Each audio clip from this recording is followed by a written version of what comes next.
ನಮ್ಮ political bureau chief ಆನಂದ ಬೈದನ ಮನೆ ನೇರ ಸಂಪರ್ಕದಲ್ಲಿದ್ದಾರೆ. ಆನಂದ, ಗೃಹ ಸಚಿವರಿಗೆ ಅಧಿಕಾರಿಗಳು ವಿವರಿಸಿದ್ದಾರೆ ಇಲ್ಲಿ ತನಕ ಬಂದಿದೆ ತನಿಖೆ ಅಂತ.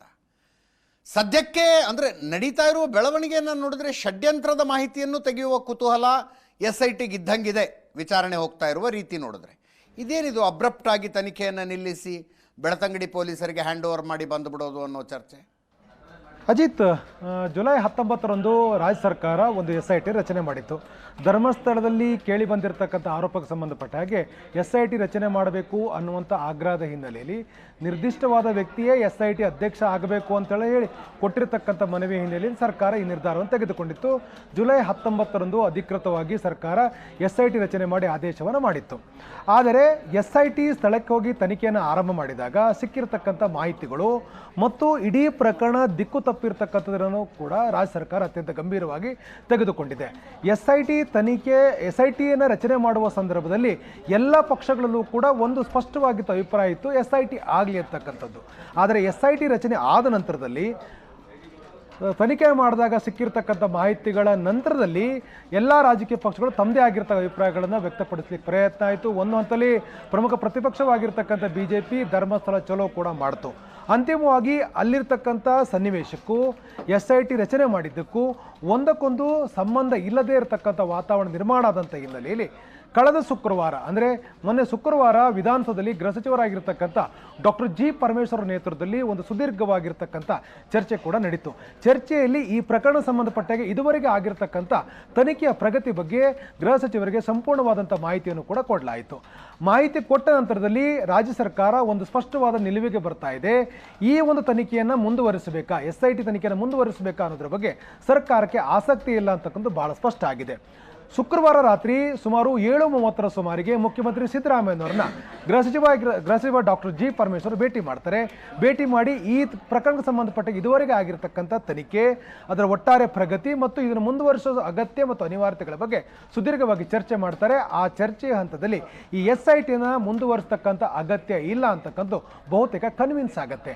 ಮುಖ್ಯಮಂತ್ರಿಗಳಿಗೆ ಈ ಒಂದು SIT ಮುಂದುವರಿಸುವ ಅಗತ್ಯ ಇಲ್ಲ ಅಂತಕ್ಕಂಥನ್ನ ಕನ್ವಿನ್ಸ್ ಮಾಡುವ ಪ್ರಯತ್ನವನ್ನು ಗೃಹ ಸಚಿವರು ಮಾಡಿದ್ದಾರೆ. ಅದಕ್ಕೆ ಮುಖ್ಯಮಂತ್ರಿಗಳು ಸಹಮತವನ್ನು ಕೂಡ ವ್ಯಕ್ತಪಡಿಸಿದ್ದಾರೆ ಅನ್ನುವಂಥ ಮಾಹಿತಿಗಳು ಲಭ್ಯ ಆಗಿದೆ. ಹಾಗನ್ನ ಮಾತ್ರಕ್ಕೆ ತಕ್ಷಣದಲ್ಲಿ ಇದನ್ನ ಕ್ಲಿಯರ್ ಮಾಡ್ಲಿಕ್ಕೆ ಆಗೋದಿಲ್ಲ, ನಿರ್ಧಾರ ಮಾಡ್ಲಿಕ್ಕೆ ಆಗೋದಿಲ್ಲ.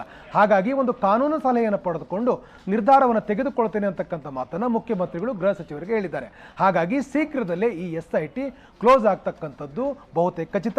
ಆದರೆ SIT ಕ್ಲೋಸ್ ಆದ ತಕ್ಷಣ ಪ್ರಕರಣ ತನಿಖೆ ಏನು ಅಂತಕ್ಕಂಥ ಸಹಜವಾದಂಥ ಪ್ರಶ್ನೆಗಳು ಮೂಡುತ್ತೆ. ಈಗ ರಾಜ್ಯ ಸರ್ಕಾರದ ಬಳಿ ಇರತಕ್ಕಂಥ ಒಂದು ಅವಕಾಶ ಅಂತಂದ್ರೆ ಈ ಪ್ರಕರಣಕ್ಕೆ ಸಂಬಂಧಪಟ್ಟ ಹಾಗೆ ಯಾರ್ಯಾರನ್ನ ಬಂಧನಕ್ಕೆ ಒಳಪಡಿಸಬೇಕು, ಬಂಧನಕ್ಕೆ ಒಳಪಡಿಸಿದ ನಂತರದಲ್ಲಿ ಒಂದು ಮಧ್ಯಂತರ ವರದಿ ಸರ್ಕಾರಕ್ಕೆ ಸಲ್ಲಿಕೆ ಆದ ಬಳಿಕ ಈ ಪ್ರಕರಣದ ಮುಂದುವರೆದ ತನಿಖೆಯನ್ನು ಸ್ಥಳೀಯ ಪೊಲೀಸರಿಗೆ ವಹಿಸಬೇಕು ಅಂತಕ್ಕಂಥ ಒಂದು ಚರ್ಚೆ ಇದೆ. ಇವೆಲ್ಲವೂ ಕೂಡ ಒಂದು ಲೀಗಲ್ ಫಾರ್ಮ್ ಅಲ್ಲಿ ಆಗಬೇಕಾಗತ್ತೆ. ಹಾಗಾಗಿ ಕಾನೂನು ತಜ್ಞರ ಸಲಹೆಯನ್ನು ಪಡೆದುಕೊಂಡು, ಕಾನೂನು ಸಲಹೆಗಾರರ ಸಲಹೆಯನ್ನು ಪಡೆದುಕೊಂಡು ಮುಖ್ಯಮಂತ್ರಿಗಳು ನಿರ್ಧಾರವನ್ನು ತೆಗೆದುಕೊಳ್ಳಲಿಕ್ಕೆ ಮುಂದಾಗಿದ್ದಾರೆ.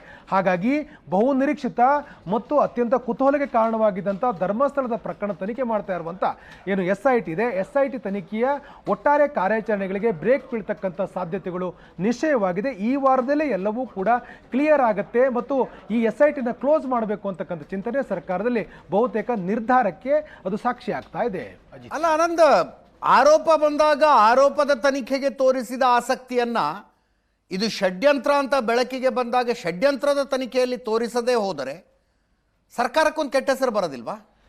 ಎಸ್, ಖಂಡಿತವಾಗ್ಲೂ. ನಾನು ಈಗಾಗಲೇ ಹೇಳಿದಾಗೆ ಏನು ಪ್ರಕರಣಕ್ಕೆ ಸಂಬಂಧಪಟ್ಟಾಗೆ ಆರಂಭಿಕವಾಗಿರ್ತಕ್ಕಂಥ ಆಸಕ್ತಿ ಮತ್ತು ಆಸಕ್ತಿಯ ಬೆನ್ನಲ್ಲೇ ಸರ್ಕಾರ ಮಾಡಿರ್ತಕ್ಕಂಥ SITಯ ತನಿಖೆಯಲ್ಲಿ ಸಿಕ್ಕಿರ್ತಕ್ಕಂಥ ಮಾಹಿತಿಗಳು ಮತ್ತು ಈ ಪ್ರಕರಣ ಸಂಬಂಧಪಟ್ಟಾಗೆ ಹೈಕೋರ್ಟಲ್ಲಿ ದಾಖಲಾಗಿರ್ತಕ್ಕಂಥ ಪ್ರಕರಣ ಸಂಬಂಧಪಟ್ಟಾಗೆ ಸರ್ಕಾರ ಕೊಟ್ಟಿರ್ತಕ್ಕಂಥ ವಿವರಣೆಗಳು ಇವೆಲ್ಲವನ್ನು ಕೂಡ ಗಮನಿಸ್ತಾ ಇದ್ದಾರೆ. ಸರ್ಕಾರಕ್ಕೆ ಈ ಪ್ರಕರಣದಲ್ಲಿ ಆಸಕ್ತಿ ಇಲ್ಲ ಅಂತಕ್ಕಂಥದ್ದು ಮತ್ತು ಇದೆಲ್ಲವೊಂದು ಕಡೆ ಷಡ್ಯಂತ್ರ ಆಗಿದೆ ಅಂತಕ್ಕಂಥದ್ದು ಸರ್ಕಾರ ಒಪ್ಪಿಕೊಂಡಂಗೆ ಕಾಣ್ತಾ ಇದೆ. ಆದರೆ ಇದನ್ನ ಕಾಣೋದೇನು ಹೈಕೋರ್ಟಲ್ಲಿ ಹೇಳಿದ್ರಲ್ಲ, ಹೈಕೋರ್ಟಲ್ಲಿ ಆಲ್ರೆಡಿ ಹೇಳಿದ್ದಾರೆ.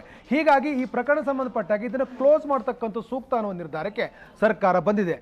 ಆದರೆ ತಕ್ಷಣದಲ್ಲಿ ಒಂದು ಮಾಡ್ಲಿಕ್ಕೆ ಸಾಧ್ಯ ಆಗೋದಿಲ್ಲ. ಹಾಗಾಗಿ ಒಂದು ಲೀಗಲ್ ಫಾರ್ಮೆಟ್ ಅಲ್ಲಿ ಮಾಡಲಿಕ್ಕೆ ಯಾವ್ಯಾವ ಸಾಧ್ಯತೆಗಳಿದೆಯೋ ಅವೆಲ್ಲವನ್ನು ಕೂಡ ಕ್ಲಿಯರ್ ಮಾಡಿ ಸ್ಥಳೀಯ ಪೊಲೀಸರಿಗೆ ವಹಿಸಿ ಈ ಪ್ರಕರಣಕ್ಕೆ ತಿಲಾಂಜಲಿ ನೀಡತಕ್ಕಂಥ ಕೆಲಸವನ್ನು ಸರ್ಕಾರ ಮಾಡಲಿಕ್ಕೆ ಹೊರಟಿರ್ತಕ್ಕಂಥದ್ದು ಬಹಳ ಷಡ್ಯಂತ್ರ ಮಾಡಿದವರ ಮೇಲೆ ಕ್ರಮ ಆಗದೆ ಹೋದರೆ ಸರ್ಕಾರಕ್ಕೊಂದು ಕೆಟ್ಟ ಹೆಸರಲ್ವಾ ಇದು? ಎಸ್, ಖಂಡಿತವಾಗಲೂ ಕೂಡ ಈ ಪ್ರಕರಣದಲ್ಲಿ ಷಡ್ಯಂತ್ರ ಆಗಿದೆ ಅಂತಕ್ಕಂಥದ್ದು ಬಹುತೇಕ ನಿಶ್ಚಯವಾಗಿರ್ತಕ್ಕಂಥ ಹಿನ್ನೆಲೆಯಲ್ಲಿ ಅವರ ಮೇಲೆ ಕ್ರಮ ಆಗಬೇಕು.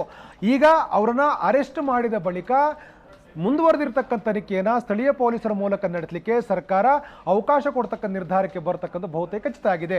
ಎಲ್ಲವೂ ಕೂಡ ಇನ್ನು ಶೀಘ್ರದಲ್ಲೇ ತೀರ್ಮಾನ ಆಗ್ತಕ್ಕಂಥದ್ದು ನಾವು ಗಮನಿಸಬಹುದು. ಸರ್ಕಾರಕ್ಕೆ ಮನವಿ ಕೊಟ್ಟ ನಂತರದಲ್ಲಿ ಇಂಥ ನಿರ್ದಿಷ್ಟವಾದ ಅಧಿಕಾರಿಯಿಂದಲೇ SIT ತನಿಖೆ ಮಾಡಿಸಬೇಕು ಅಂತೇಳಿ ಒಂದು ಮನವಿ ಸಲ್ಲಿಕೆ ಆದ ಬಳಿಕ ಸರ್ಕಾರ ಈ ನಿರ್ಧಾರವನ್ನು ತೆಗೆದುಕೊಳ್ತು. ಆದರೆ ಈ ನಿರ್ಧಾರ ತೆಗೆದುಕೊಳ್ಳೋ ಮುಂಚಿತವಾಗಿ ಮುಖ್ಯಮಂತ್ರಿ ಮೈಸೂರನ್ನು ಹೇಳಿಕೊಟ್ರು. ಯಾರೋ ಹೇಳಿದ ಮಾತ್ರಕ್ಕೆ SIT ಮಾಡೋಕ್ಕಾಗತ್ತಂತಕ್ಕಂಥ ಮಾತನ್ನು ಹೇಳಿದರು. ಆ ಒಂದು ಹೇಳಿಕೆ ಕೊಟ್ಟ ನಂತರದಲ್ಲಿ ಸಾರ್ವಜನಿಕ ವಲಯದಿಂದ ಬಂದಿರತಕ್ಕಂಥ ಅಭಿಪ್ರಾಯಗಳನ್ನು ಕೂಡ ಕ್ರೋಢೀಕರಿಸಿದ ಮುಖ್ಯಮಂತ್ರಿಗಳು ಅಂತಿಮವಾಗಿ ಚರ್ಚೆ ಮಾಡಿ ಜುಲೈ 19ಕ್ಕೆ ಅಧಿಕೃತವಾಗಿರುವಂತಹ ಆದೇಶ ಮಾಡಿದರೆ SIT ರಚನೆ ಮಾಡಿ.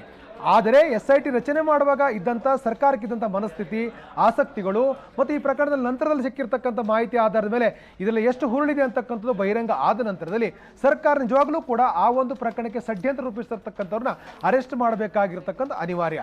ನಾವು ಗಮನಿಸಬೇಕು, SIT ತನಿಖೆಯ ಸಂದರ್ಭದಲ್ಲಿ ಬಹಳ ಸ್ಪಷ್ಟವಾಗಿ ಏನು ಅಂದುಕೊಂಡು SIT ಮಾಡಲಾಗಿತ್ತು ಅವು ಯಾವುದೂ ಕೂಡ ಅಲ್ಲಿಲ್ಲ ಅಂತಕ್ಕಂಥದ್ದು ಕ್ಲಾರಿಟಿ ಆಗಿದೆ. ಈಗ ಸರ್ಕಾರ ಅವ್ರನ್ನ ಅರೆಸ್ಟ್ ಮಾಡಲೇಬೇಕು.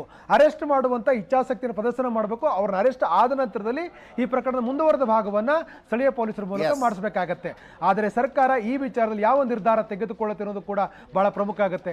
ಏಕಾಏಕಿ ಇದನ್ನು ಕ್ಲೋಸ್ ಮಾಡಿದ್ದೆ ಆದರೆ ಸರ್ಕಾರದ ಮೇಲೆ ಗಂಭೀರವಾಗಿರ್ತಕ್ಕಂಥ ಅನುಮಾನಗಳು, ಸಂಶಯಗಳು ಮೂಡುವಂಥ ನಿಶ್ಚಯ. Ajit, yes, thank you so much Anand ನಿಮ್ಮ ಎಲ್ಲ ಮಾಹಿತಿಗೆ. SIT ತನಿಖೆಯನ್ನ ಅರ್ಧದಲ್ಲೇ ನಿಲ್ಲಿಸಿ ಅದಕ್ಕೊಂದು ಬ್ರೇಕ್ ಹಾಕಿ ಮುಂದಿನ ತನಿಖೆಯನ್ನು ಸ್ಥಳೀಯ ಪೊಲೀಸರು ಮಾಡಿಕೊಳ್ಳಿ ಅಂತ ಬಿಟ್ಟು ಬರುವ ಸಾಧ್ಯತೆ ಇದೆ. ಒಂದು ವಾರದಲ್ಲಿ ತೀರ್ಮಾನ ಆಗಬಹುದು. ಮುಖ್ಯಮಂತ್ರಿಗಳಿಗೆ ಹೋಮ್ ಮಿನಿಸ್ಟರ್ ಬ್ರೀಫ್ ಮಾಡಿದ್ದಾರೆ.